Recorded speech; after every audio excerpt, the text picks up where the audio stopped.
मध्ये all is not वेल. नवी मुंबईतील शासकीय कार्यक्रमाचे एकनाथ शिंदेंना निमंत्रण नाही. काल मुख्यमंत्र्यांच्या हस्ते शिवरायांच्या भव्य शिल्पाचं अनावरण.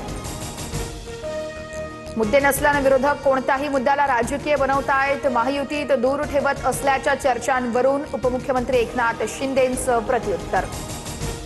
भुजबळांनी घातलेल्या अटींवरती भाजप पक्षश्रेष्ठींकडून अद्यापही निर्णय नाही.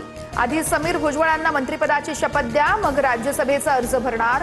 भुजबळांची अट असल्याची सूत्रांची माहिती. राष्ट्रवादीच्या कोर कमिटीची आज महत्त्वाची बैठक होणार. राज्यसभा उमेदवारांसंदर्भात बैठकीत चर्चा होणार. कुणाला उमेदवारी मिळणार याकडे सर्वांचं लक्ष.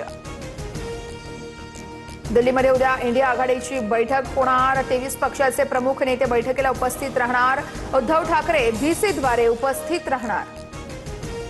सर्वसामान्य नागरिकांना महागाईची झळ. घरगुती सिलेंडरच्या दरामध्ये 29 रुपयांची वाढ. मुंबईमध्ये घरगुती सिलेंडरचे दर हे 941.50 रुपयांवर पोहोचले. 3 महिन्यांमध्ये दुसऱ्यांदा दरवाढ.